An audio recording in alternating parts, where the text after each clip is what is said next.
inclusion and belonging, I feel like, are tied, but inclusion means so many things, but it's how we bring your different perspectives, different diversity of thought, how we bring all of those things to the table and make something happen. The most common thing that we hear from teams when we're going through big organizational transformation, or, a company starting out on their DEI or their psychological safety journey, it's that people don't feel seen, or people say, I just feel invisible here. I joined an organization to make sure that I am seen, valued, heard, and appreciated. And those are the things that I like my clients and their teams to feel. And really comes down to, where are people at? And what is it that they need at an individual level versus trying to stuff them into the box of, this is what the team needs, this is what the organization needs. But within that, understanding that, yes, we should have people strategies. So it's at its basic level, I believe, just seeing people for who they are and allowing what to be. I think Desiree talked about allowing what is and not being afraid of that. Hitting head on through discussion, through debate, through banter, through policies, practices, procedures, and really push those conversations around the problems that are happening, bring it to the surface, and force society, force your workplace to deal with them.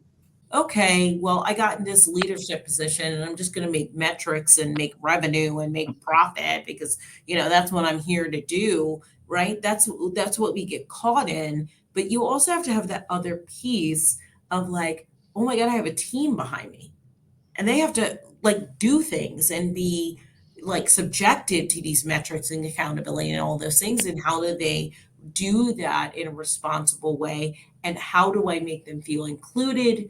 And all of those things. And so how do you lead from the front? You do it in an inclusive way. And the P&L rules everything.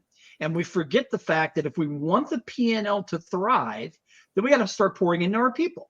And the more we upskill and reskill and train and find out about our people so that we can offer them the psychological safety, we can let them bloom as they want to, because there are people that are perfectly happy if they're never a manager ever in their day. Absolutely. Ever.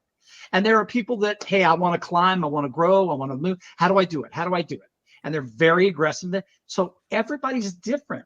But just because someone has done well, they showed up every day, they have a great attitude, they do all the stuff in job A, does not make them a leader. Leading from the front can't be done from a corner office. So when clients come and say, I don't understand why this inclusion initiative isn't working, like we're not getting buy-in. And then you sit and observe just even for an hour and you think, that's because you're not visible. You're not leading from the front, so people don't see you. But to do that, it's everything, you've just been talking about. You have to be a leader that already has a high degree of emotional intelligence. People can get caught up in that to-do trap, but they can Google how to do spreadsheets, how to do the skills of it much more easier than you can the relationship responsibility of it. And so when we look at pouring into our people, Jason, and that psychological safety, it's about looking at passion and practice and persistence that people have. And those are some things that you can coach, but it takes the attention to and the vulnerability of being willing to say, oh yeah, as a leader, I'm not doing this right now, and I need some support in being able to change that so that my team and my people can be better for it and I can be better for it. Without the self-awareness piece first and the self-reflection, it's really difficult to do that leadership coaching piece and develop those skills with people.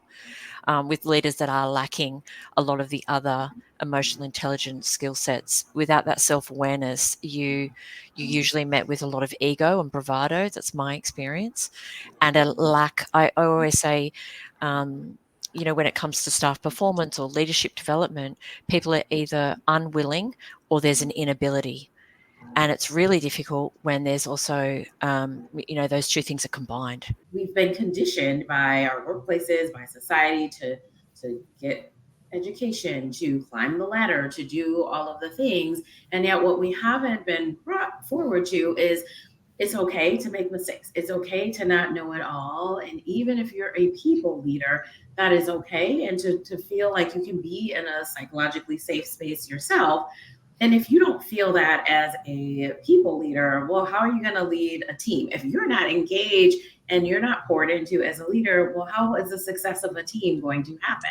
It's not. And so a lot of times this is why we see people shying away from feedback, or they want to be kind. And it's like, well, if I tell them that they're doing an okay job, and maybe they are, but we all deserve feedback to grow and learn as people leaders, as individual contributors.